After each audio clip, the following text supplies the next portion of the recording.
കോളും നിറഞ്ഞതായിരുന്നു നിയുക്ത മുഖ്യമന്ത്രി വി.ഡി. സതീശന്റെ രാഷ്ട്രീയ ജീവിതം.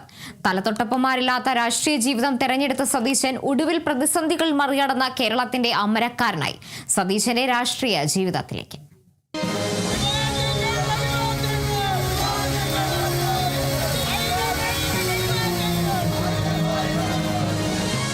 വടശ്ശേരി ദാമോദരൻ സതീശൻ എറണാകുളം നഗരത്തിന്റെ തിരക്കിൽ നിന്നകന്ന് വെള്ളത്താൽ ചുറ്റപ്പെട്ട നിട്ടു ഗ്രാമത്തിൽ ജനിച്ച ഒരു സാധാരണ കോൺഗ്രസുകാരൻ. ചുഴികൾ നിറഞ്ഞ പുഴയിൽ വള്ളത്തിലായിരുന്നു പള്ളിക്കൂടത്തിലേക്കുള്ള സതീശന്റെ യാത്രകൾ. പുഴയിൽ മുങ്ങാങ്കുഴിയിട്ട് തിമിർത്ത് കളിച്ച ഒരു ബാല്യം സതീശനുണ്ട്. KSUവിലൂടെ രാഷ്ട്രീയത്തിലെത്തി. MG യൂണിവേഴ്സിറ്റി യൂണിയൻ ചെയർമാനായി, NSU ഭാരവാഹിയായി, വക്കീൽ പരീക്ഷ പാസ്സായി കൊച്ചിയിൽ കുറച്ചുകാലം പ്രാക്ടീസ് ചെയ്തു. വക്കീൽ പണിവിട്ട് മുഴുവൻ സമയ രാഷ്ട്രീയക്കാരനായി. നിയമസഭയിൽ പറവൂരിൽ ആദ്യ അംഗത്തിൽ പരാജയം. 2001 മുതൽ പറവൂരിൽ നിന്ന് തുടർച്ചയായ ജയം.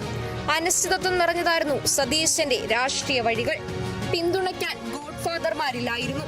KSUവിന്റെയും യൂത്ത് കോൺഗ്രസിന്റെയും പ്രസിഡന്റ് ആവാനൊത്തില്ല. ആദ്യകാലങ്ങളിൽ കരുണാകരൻ ഗ്രൂപ്പുകാരനായിരുന്നു. പിന്നീട് ഗ്രൂപ്പ് വിട്ടു. കരുണാകരൻ ശ്രമിച്ചിട്ടും ഗ്രൂപ്പിലേക്ക് മടങ്ങിയെത്തിയില്ല. തന്നിൽ ഒരു അപകടകരമായ അംശമുണ്ടെന്ന് പലർക്കും തോന്നിയിട്ടുണ്ടെന്നും അത് തനിക്ക് ദോഷമായെന്നും തുറന്നു പറയാൻ അദ്ദേഹം മടിച്ചില്ല. ചുണ്ടിനും കപ്പിനുമിടയിൽ സ്ഥാനങ്ങൾ നഷ്ടപ്പെട്ടു. പത്മവ്യൂഹങ്ങൾ ഭേദിച്ച് ഒടുവിൽ 2021 പ്രതിപക്ഷ നേതാവായി. താനൊരു നെഹ്റുവിയൻ സോഷ്യലിസ്റ്റ് ആണെന്ന് തുറന്നു പറഞ്ഞതാണ് സതീശന്റെ രാഷ്ട്രീയ വിജയം. ഇടതുപക്ഷത്തേക്കാൾ വലിയ ലെഫ്റ്റാണ് താനെന്ന് പറഞ്ഞ സതീശൻ അത് തെളിയിച്ചു. മതേതരത്വമാണ് കോൺഗ്രസിന്റെ വഴിയെന്ന് വിളിച്ചു പറഞ്ഞു. അധികാരത്തിന്റെ നിഷ്ഫലതയെക്കുറിച്ച് തിരിച്ചറിവുള്ള നേതാവാണ് സതീശൻ. വോട്ട് ബാങ്കിന്റെ കയ്യിൽ വെച്ചാൽ മതി, ഞങ്ങൾ വർഗീയത പറയാൻ പാടില്ല. ഒരാൾ ഇനി വർഗീയത പറയുന്നത് ഞാൻ പറഞ്ഞു. പിണറായി വിജയനും V.D. സതീശനും ഒക്കെ കുറച്ചാളും കൂടി ഉണ്ടാവുള്ളൂ. പിന്നെ ഓർമ്മയാവും, കുറച്ച് കഴിയുമ്പോൾ ഓർമ്മ പോലും ഉണ്ടാവും. പക്ഷെ നമ്മുടെ കേരളം ഉണ്ടാകും, നമ്മുടെ മക്കളും കൊച്ചുമക്കളും ഉണ്ടാകും. അവര് ജീവിക്കുന്ന ഈ കേരളത്തിന്റെ സൗഹാർദ്ദം തകർക്കാൻ ആരെങ്കിലും ശ്രമിച്ചാൽ നമ്മൾ ജീവിച്ചിരിക്കുമ്പോ സംഭവിക്കും. UDF തകർന്നടിഞ്ഞപ്പോൾ ഹൈക്കമാൻഡ് രക്ഷകനായി കണ്ടത് സതീശനെയാണ്.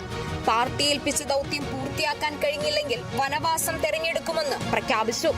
ടീം UDFന് തെരഞ്ഞെടുപ്പുകളിൽ മിന്നുന്ന വിജയം സമ്മാനിച്ചു. എക്സിറ്റ് പോളുകളെ കടത്തിവിട്ടി UDF 100 കടക്കുമെന്ന് സതീശന്റെ രാഷ്ട്രീയ സത്യസന്ധതയ്ക്കാണ് ജനം മാർക്കിട്ടത്. സമീപകാലത്തൊന്നും യുവകേരളം ഇതുപോലൊരു നേതാവിന് പിന്നാലെ പാഞ്ഞിട്ടില്ല.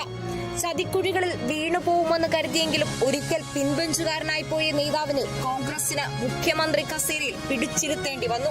സതീശന്റെ വാഴ്ച കോൺഗ്രസിൽ പുതിയ യുഗത്തിന് തുടക്കമാവും.